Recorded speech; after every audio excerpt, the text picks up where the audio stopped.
Assalamualaikum warahmatullahi wabarakatuh. Alhamdulillahi rabbil alamin. Wassalatu wassalamu ala ashrafil anbiya'i wal mursalin Sayyidina Muhammadin wa ala alihi wa sahbihi ajma'in. Amma ba'du. Saudara-saudara sebangsa, setanah air dan sekeyakinan yang berbahagia. Data-data terakhir yang sampai kepada kita membuat kita sebagai bangsa semakin prihatin. Walaupun tentu tidak membuat kita jadi pesimis, seraya kita tetap memberikan penghormatan dan penghargaan kepada upaya-upaya yang telah dilakukan oleh pemerintah kita. Data itu adalah 3/5 dari jumlah penduduk kita hidup di bawah garis kemiskinan. Ini artinya apa? 60% dari 210 juta rakyat kita hidup di bawah garis kemiskinan dan 20% diantaranya dalam kemiskinan mutlak. Berbagai macam komentar orang, ada yang tetap dalam alur rasional memberikan analisa kenapa dan mengapa ini terjadi. Ada yang berpendapat kurang kompaknya tim ekonomi kita. Ada yang bilang karena korupsi masih merajalela. Ada yang bilang rendahnya upaya untuk law enforcement. Ada yang lebih cenderung mencari kambing hitam, menyalahkan masa lalu. Namun realitasnya kemiskinan itu tetap berjalan, tetap berlangsung. Sementara kita harus melakukan upaya-upaya di dalam alur kebersamaan terhadap kondisi yang dihadapi oleh mayoritas bangsa kita ini. Pada jumpa ini saya ingin menyampaikan sebuah hadis yang diriwayatkan oleh Imam Al-Hakim. Rasulullah sallallahu alaihi wasallam bersabda, "Arba'un man kunna fihi nasyarallahu rahmatuh wa adkhalahu jannatuh." Ada 4 hal. Siapa saja yang mempunyai ke-4 hal ini, Allah akan pancarkan rahmat kepadanya. Allah akan pancarkan kasih sayang kepadanya dan dimasukkannya orang itu ke dalam surga. Mari kita lihat semoga kita termasuk salah satu saja dari 4 hal yang dibicarakan ini. Yang pertama, man awa miskinan. Orang yang memberikan perlindungan, memberikan tempat tinggal, menaungi orang-orang yang miskin. Allah melebihkan rizki sebagian kita dari yang lain, agar dalam hidup terjadi take and give. Karena bagaimanapun kita ini saling memerlukan. Tidak ada orang hebat yang bisa hidup sendirian. Betapa dan siapapun kita memerlukan yang lain. 60% rakyat kita hidup di bawah garis kemiskinan dan bukan mereka punya mau. Padahal subhanallah, kita diberikan negara yang begini kaya, hijau, ranau, subur, makmur. Bumi kita mengandung gas, batu bara, minyak, laut kita kaya, hutan kita kaya, negara kita kaya, dan penduduk kita miskin. What's wrong? Tapi pertanyaan ini bisa mengundang berbagai macam polemik. Oleh karena itu, saya ingin mengetuk hati kita semua. Allah akan memancarkan rahmatnya kepada orang-orang yang santun, berpihak kepada orang-orang miskin. Hukum sering tidak berpihak kepada kemiskinan. Kebenaran sering tidak berpihak kepada kemiskinan. Sehingga dengan demikian, tersudutlah dia di pojok-pojok kehidupan. Padahal ini masalah kita bersama. Sementara Rasul dengan tegas memperingatkan, Wallahu fi aunil abdi madamal abdu fi auni akhi. Allah akan selalu menolong seorang hamba selama hamba itu masih mau menolong saudaranya. Jikalau kita sudah tidak punya kepedulian kepada saudara-saudara kita yang hidup di bawah garis kemiskinan, jikalau kita biarkan mereka meratap dalam keputusasaan, jangan heran Allah juga tidak akan pernah peduli dengan kita. Sementara kemalangan apa yang lebih besar dalam hidup ini kalau Allah sudah tidak mau peduli dengan kita lagi. Rumah-rumah singgah tetap diperlukan. Pemandangan sehari-hari kita lihat anak-anak kita dalam usia sekolah terpaksa harus berjemur panas terik, terguyur hujan, tidur di tepi-tepi jalan oleh karena tekanan kehidupan. Oleh karena sulitnya lapangan pekerjaan, oleh karena kemiskinan-kemiskinan yang dialami, dan itu semua menjadi tanggung jawab kita untuk berbagi dalam kondisi yang seperti ini. Saudara-saudara sebangsa, setanah air, dan seiman yang tercinta, dengan semangat ini, boleh jadi baju di rumah kita sudah tidak ada artinya. Tetapi ketika kita berikan kepada mereka, akan jadi besar artinya buat mereka. Sementara di rumah kita sendiri, kita sudah hampir lupa ada baju itu. Tidak tersentuh sama sekali. Beratkah kita memberikan sesuatu yang di tangan kita sudah tidak begitu berarti, sementara akan jadi pengarti yang paling besar bagi orang lain. Satu sisi ada orang sakit perut karena kekenyangan. Sisi lain orang merintih karena kelaparan. Tidak bisakah kita menyisihkan sebagian saja supaya kita tidak berlebihan dan tetap sehat, sementara yang lain juga tetap tidak merintih kelaparan karena kekurangan makan? Kemiskinan merupakan musuh kita yang paling utama. Dan biang keladinya adalah belum stabilnya perekonomian kita. Penyebabnya bisa bermacam-macam. Karena kurang kompaknya tim ekonomi kita, iya. Karena warisan hutang, iya juga. Baik hutang pemerintah maupun hutang swasta. Karena orang-orang para pemimpin kita belum mampu melakukan terobosan-terobosan ekonomi yang menggembirakan, iya juga.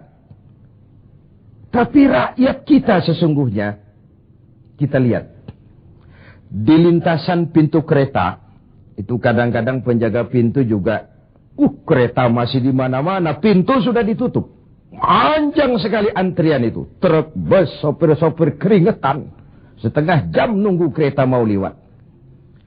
Ketika lewat keretanya memang 11 gerbong, panjang sekali. Si sopir truk, si sopir bus, si kenek yang kekeringatan itu, pantas saja lama kita menunggu sampai keringetan. Keretanya yang lewat panjang betul. Ada kepuasan batin. Sebaliknya bayangkan, sudah setengah jam nunggu, keringetan, kepanasan, haus, mencekik leher, antrian mobil panjang di lintasan pintu kereta. Begitu lewat, yang lewat ini cuma lokomotif, nyumpah-nyumpah kenek-kenek sopir sialan. Dikira apa setengah jam kita nunggu, cuma begitu yang mau lewat. Ini artinya apa? Secara psikologis, rakyat kita ini mau menunggu, rakyat kita ini mau berkorban. Rakyat kita ini mau memberikan apa yang mereka bisa untuk sesuatu yang besar, untuk sesuatu yang monumental, untuk sesuatu yang bisa merubah keadaan mereka. Jangan biarkan rakyat kita menunggu dengan kecewa karena begitu lama menunggu, yang lewat cuma lokomotif, cuma kepala kereta yang lewat. Mereka merasa penantian setengah jam sia-sia, pengorbanan peras keringat, haus mencekik leher. Jadi konyol ketika yang lewat cuma sebuah lokomotif. Begitulah. Kadang kita masih terkontaminasi oleh pola lama. Sebagian dari pemimpin kita masih memandang bahwa jabatan itu fasilitas dan kekuasaan. Lebih celaka lagi bahwa jabatan adalah jalan pintas untuk menuju kaya. Merasa giliran. Kemarin kan giliran kamu, sekarang giliran saya. Sepanjang jabatan masih dianggap sebagai fasilitas dan kekuasaan, apalagi jalan pintas untuk menuju kaya, itu rampok. Negara sedang sakit, ini musim kerja bakti. Pesta sudah selesai. Ini saatnya kita cuci piring. Kita, dalam artian seluruh komponen bangsa, ya birokratnya, ya teknokratnya, ya ekonomnya, ya agamawannya, ya politisinya, semua kita. Ini merupakan tanggung jawab kita secara bersama-sama. Man awa miskinan. Orang yang santun kepada orang-orang yang miskin. Memberikan tempat bernaung, tempat tinggal. Mendidik, memberikan kesempatan pendidikan kepada anak-anak mereka. Sehingga anak-anak itu, yang juga anak-anak kita, punya hak menatap hari esok dengan pasti.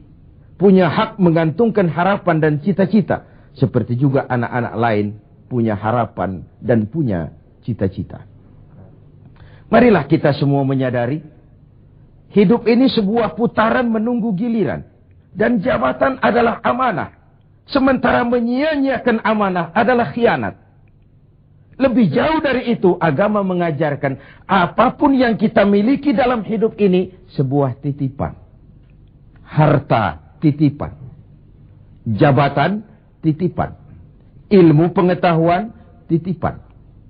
Kalau titipan harus disikapi dengan dua. Pertama, titipan harus dijaga baik-baik. Masa ada orang datang ke rumah saya, Pak, saya titip mobil sebentar. Oh, silakan. Saat mobil diambil, kacanya pecah, bempernya penyok, rebannya kempes, knalpotnya hilang, marah yang punya. Saya cuma titip, kenapa tidak dijaga baik-baik? Begitulah Allah menitipkan jabatan kepada kita. Saat nanti diambil jabatan itu berlumur korupsi, berlumur kezoliman, tipu daya, trik, rekayasa.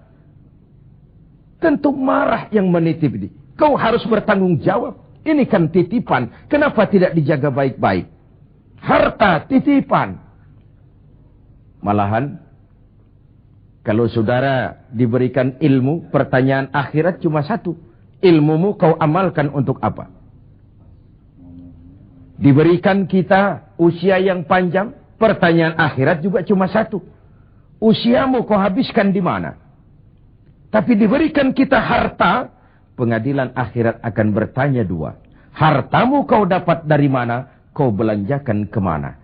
Depan dan belakangnya ditanya, dari mana dan kemananya. Itu sebabnya Rasulullah berpesan, hasibu anfusakum qabla an tuhasabu. Hitung dirimu sebelum Allah yang menghitungnya. Dengan bahasa sekarang, kalau malam-malam ada baiknya kita putar film hidup kita ini. Sejak akil balik sampai sekarang, lihat adegan-adegan yang pernah kita lakukan. Oh, tanggal sekian, bulan ano, tahun sekian, saya nyolong, saya korup. Tanggal sekian, bulan sekian, saya nempeleng orang tanpa alasan yang benar. Putar film itu. Apa target dari semuanya? Kalau ada adegan yang tidak pantas, sekarang ini kita masih bisa melakukan sensor. Taubat maksudnya, pemutihan. Ada suara yang kurang jelas, masih bisa dubbing.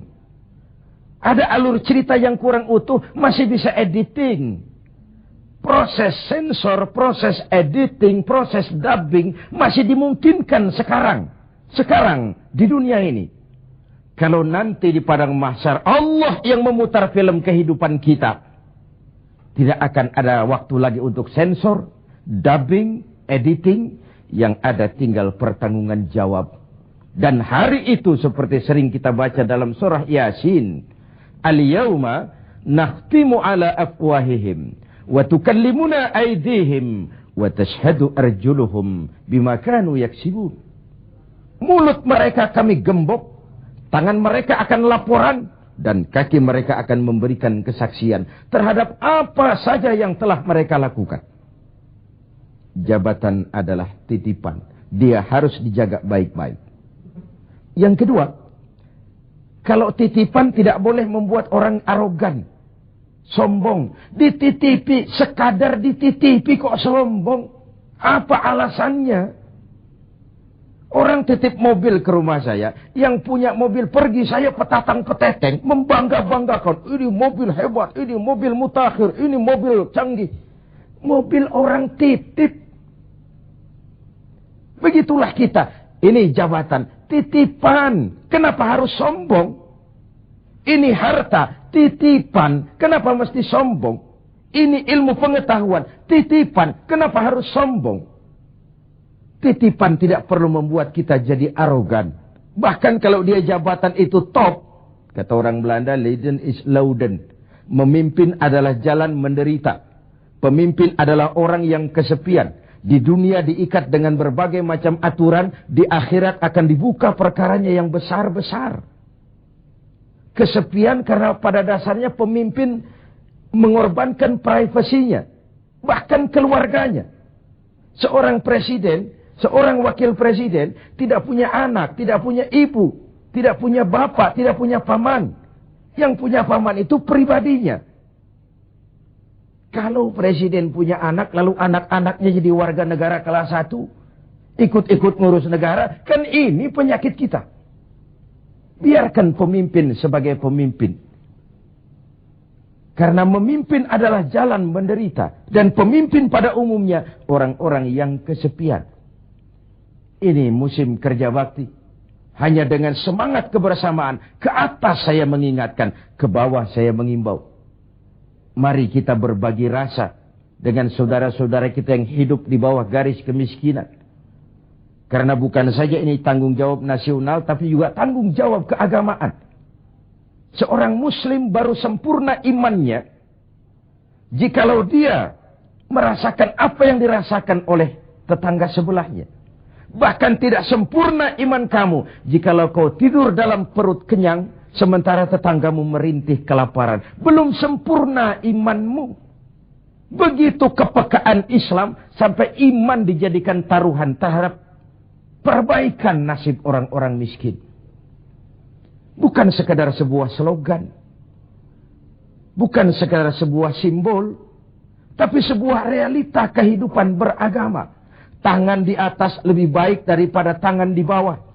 Orang mukmin yang kuat lebih disukai Allah ketimbang orang mukmin yang lemah. Lemah ekonominya, lemah pendidikannya, lemah jaringan sosialnya, lemah kebudayaannya. Orang mukmin yang kuat lebih disukai Allah daripada orang-orang mukmin yang lemah. So, kalau kita dalam posisi itu, sekaranglah waktunya untuk berbuat. Jangan biarkan saudara-saudara kita merintih kelaparan. Anak-anak dalam usia sekolah terpaksa keleleran di jalan. Atau terpaksa harus kerja di bawah usia. Memang kadang kita berhadapan dengan siklus lingkaran setan. Pendapatan rendah. Kenapa? Karena kemampuan rendah. Kemampuan rendah kenapa? Karena pendidikan rendah. Pendidikan rendah kenapa? Karena kurang gizi.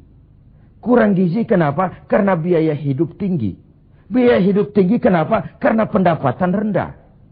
Begitu berputar lingkaran setan ini. Tapi what can we do now? Apa yang bisa kita lakukan sekarang? Buat tetangga kita, buat masyarakat lingkungan kita, setidaknya man awa miskinan. Orang yang menolong orang-orang miskin. Memberikan tempat tinggal. Melindungi mereka. Akan dipancarkan rahmat Allah kepada mereka. Kasih sayang Allah akan berlimpah. Si miskin mungkin tidak akan bisa membalas. Tapi Allah akan memberikan balasan. Melalui jalan yang tidak pernah kita sangka.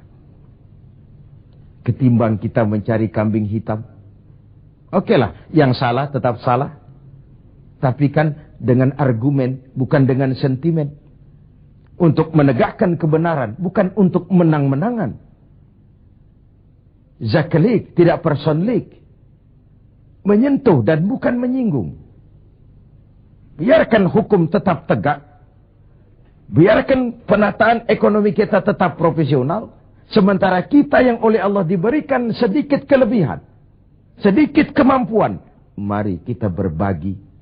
untuk mengatasi persoalan bangsa yang memang berat ini. Ini yang pertama. Yang kedua, orang yang akan dapat pancaran rahmat dari Allah itu warahimad dha'ifa. Orang yang punya sifat belas kasih kepada mereka yang lemah. Keberpihakan kepada orang-orang yang tidak berdaya.